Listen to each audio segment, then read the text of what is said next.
홈팀 키프러스는 4-4-2를 활용해 라인을 안정적으로 유지하며 수비 조직력을 최우선으로 둔다.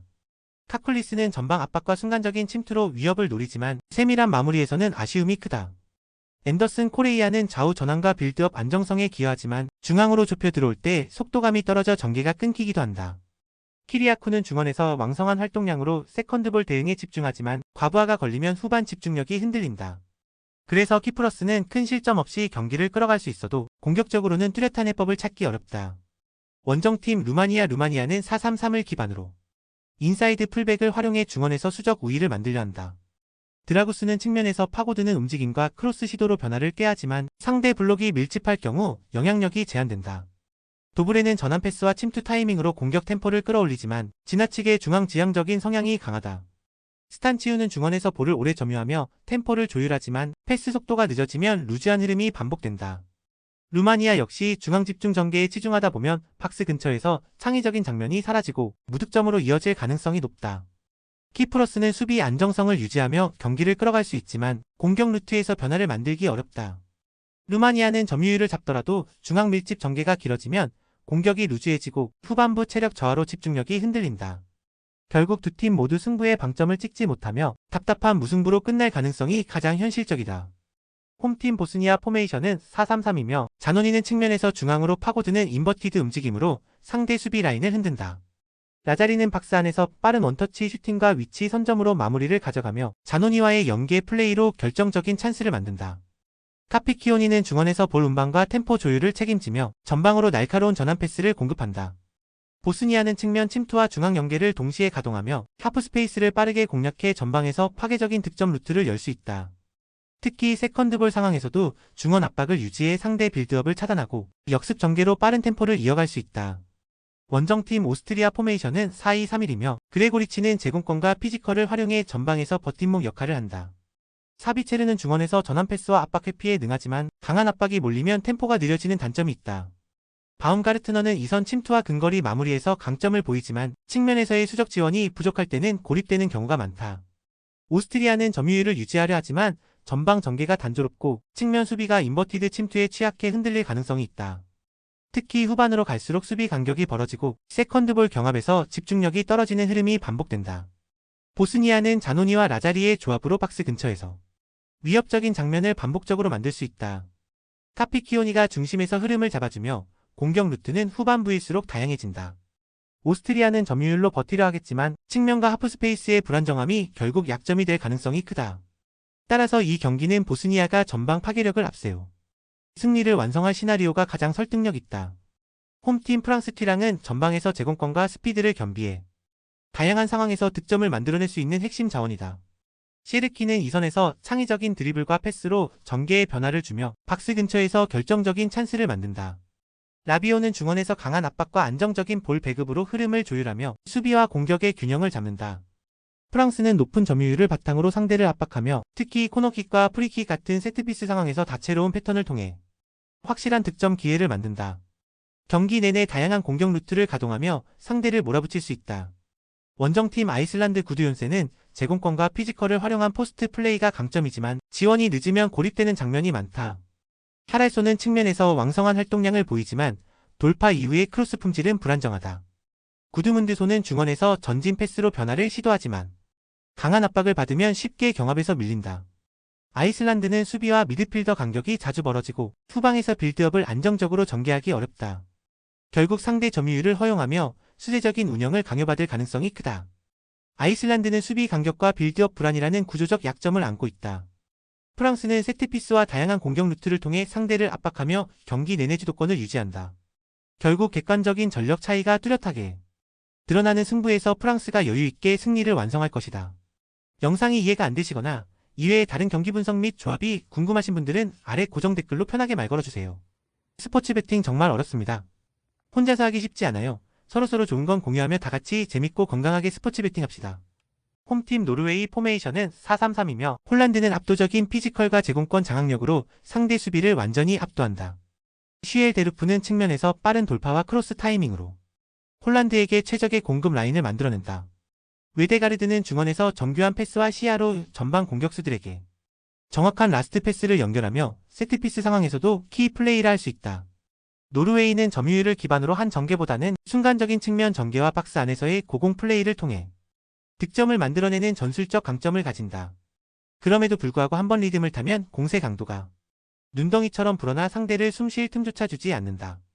원정팀 몰도바 포메이션은 3-4-3이며 니콜라에스쿠는 활동량과 압박으로 전방에서 버팀목 역할을 한다. 포스톨라키는 측면에서 빠른 전개를 노리지만 볼 간수 능력이 부족해 흐름이 자주 끊긴다.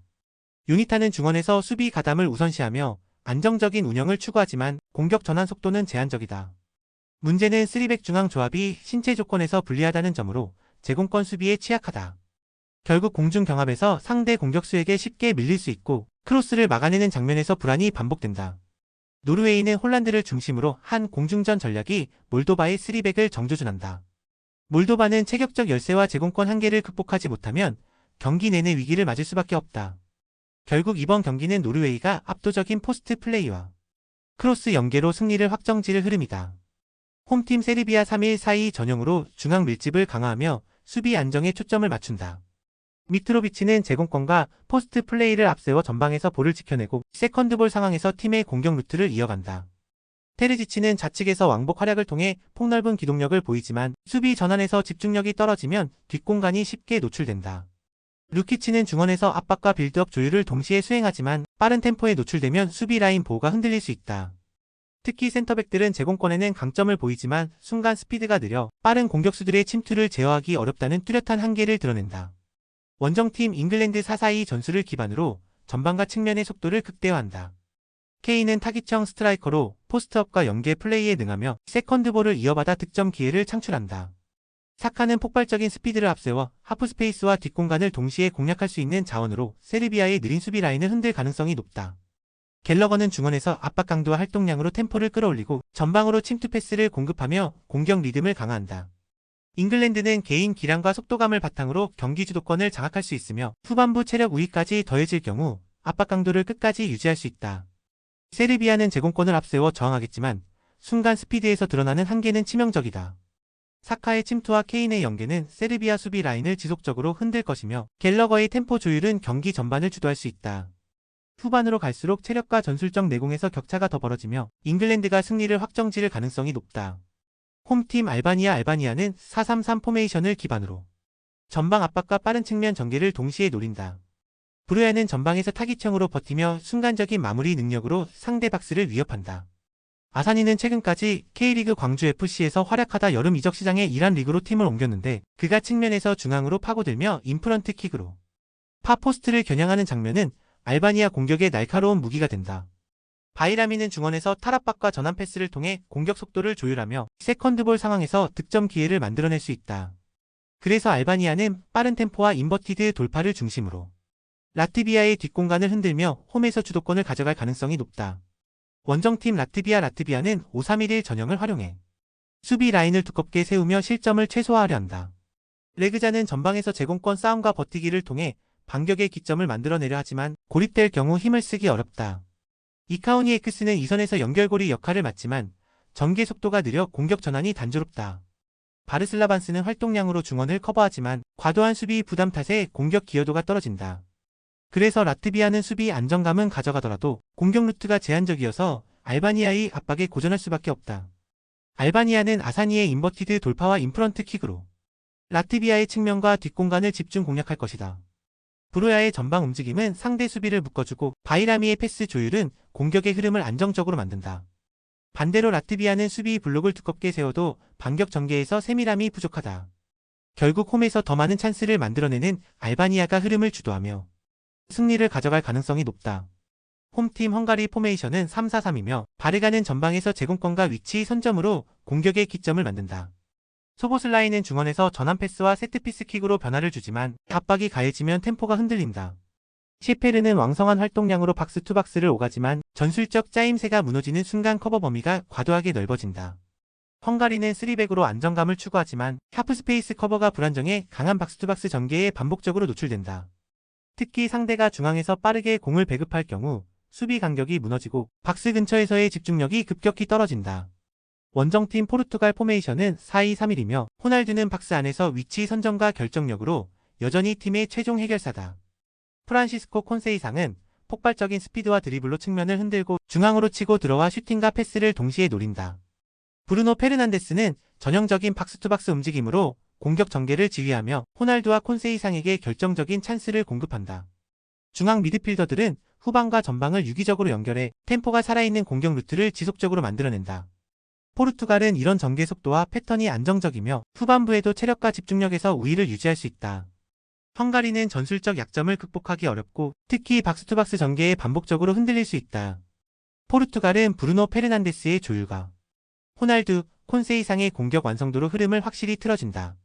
결국 경기 전반에 걸쳐 포르투갈이 압도하며 승리를 완성할 가능성이 가장 크다.